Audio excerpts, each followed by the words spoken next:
अस्सलाम वालेकुम friends, welcome to the law series. देखिए, आज के जो लेक्चर में मैं आपको सेक्शन नंबर 14 समझाने जा रही हूँ, प्रॉपर्टी ऑफ फिल्म, जो है द पार्टनरशिप एक्ट 1932 का। अच्छा, जो प्रॉपर्टी ऑफ फिल्म होगी वो कौन कौन सी चीज़ें हम उसकी प्रॉपर्टी समझेंगे। तो सबसे पहले जो स्टॉक, अब देखें जो पार्टनर्स हैं वो जो बिज़नेस स्टार्ट करने जा रहे हैं, तो जाहिर सी बात है उनका जो भी कंट्रीब्यूशन होगा, जो भी होंगी ऑब्लिगेशंस जो भी होंगी उस फिल्म की, जो बिज़नेस में उसने उन्हें एग्रीमेंट में एक स्पेसिफाइड कर लिया था, तो वो भी जो है हम प्रॉपर्टी कंसीडर करेंगे फिल्म की। स्टॉक में ये आ जाता है। दूसरी चीज़ होती है, देखें अगर उन्होंने वो जो अमाउंट थी, ओरिजिनल अमाउंट थी, उन्होंने जमा की थी बिज़नेस को स्टार्ट करने से पहले, तो वहाँ से उन्होंने कुछ चीज़ ले ली ना। ज़ाहिर सी बात है बिज़नेस को स्टार्ट करने के लिए, जैसे कि फॉर एग्ज़ाम्पल बिलाल, आदिल और आरिफ, ये 3 भाई हैं।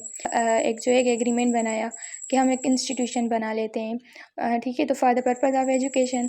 तो यहाँ पर इन्होंने बिलाल ने क्या किया, वो जो बिल्डिंग होती है ना इंस्टीट्यूशन, वो बिलाल ने ले ली, और उसका जो फर्नीचर होगा वो आदिल ले लेता है, और जो उसके अलावा जो भी दूसरे अखराजात होते हैं वो आरिफ उठा लेता है। तो अब ये इनकी जो भी 3 चीज़ें होंगी वो एक फिल्म की प्रॉपर्टी समझी जाएगी। ठीक हो गया। Third one is goodwill. तो गुडविल क्या होती है? गुडविल जो है वो रेपुटेशन और वैल्यू ऑफ प्रॉपर्टी होती है। तो यहाँ पर जो पार्टनर होगा ना बिज़नेस का, वो जो गुडविल अगर चाहे तो वो सेल कर सकता है। तो जो गुडविल सेल होगी, गुडविल जो भी सेल होगी, ठीक है, वो as a whole of business की साथ भी वो सेल, और वो जो है वो सेपरेट भी सेल कर सकता है। ये राइट्स है।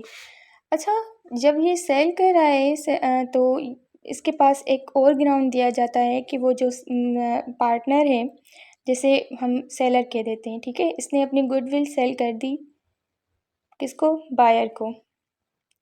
अब यहाँ क्या हुआ कि ये जो बायर है, जो सेलर है ना, ये एक एग्रीमेंट बना सकता है बायर के साथ कि आप जो है स्पेसिफाइड टाइम पीरियड के लिए जो है आप, और स्पेसिफिक प्लेस के लिए, ठीक है, टाइम और प्लेस के लिए आप जो है ये बिज़नेस नहीं चला सकते, आप बिज़नेस नहीं कर सकते।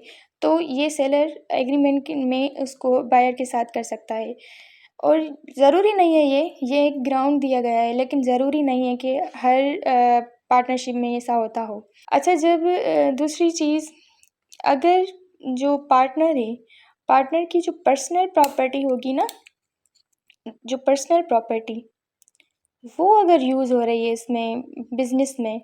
अब देखें जो इंस्टीट्यूशन इन्होंने जो स्टार्ट किया था, तब इंस्टीट्यूशन में अगर कोई भी ऐसी चीज़ जो पर्सनल प्रॉपर्टी होगी पार्टनर की, जो फ़िल्म का कोई हिस्सा ही नहीं है, तो अगर वो यूज़ हो रही है तो हम उसको प्रॉपर्टी इसकी कंसीडर नहीं करेंगे। क्योंकि वो उसकी पर्सनल प्रॉपर्टी है, और वो उन्होंने कोई ऐसा एग्रीमेंट भी नहीं बनाया था, उसने कुछ कहा ही नहीं था, उसने उनको इन्वेस्ट ही नहीं किया था, तो वो प्रॉपर्टी तो उसकी अपनी पर्सनल हुई ना।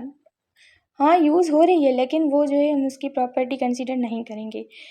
अगर ये पर्सनल प्रॉपर्टी पार्टनर की है, वो लिख के दे देता है, वो कह देता है कि हाँ, मैंने जो अपनी ये प्रॉपर्टी है वो मैं बिज़नेस में दे रहा हूँ, मैं आप लोगों के हवाले कर रहा हूँ, और मैं बिज़नेस में यूज़ कर रहा हूँ, लिख के दे दे एग्रीमेंट के साथ, तो वो प्रॉपर्टी जो है फिर वो उसकी पार्ट बन जाएगी फ़िल्म की, बिज़नेस की। तब जो है वो प्रॉपर्टी फ़िल्म कंसीडर होगी, अदरवाइज़ वो पर्सनल प्रॉपर्टी ही रहेगी उस पर्सन की। So that's all from my side. Thanks for watching. अल्लाह हाफ़िज़।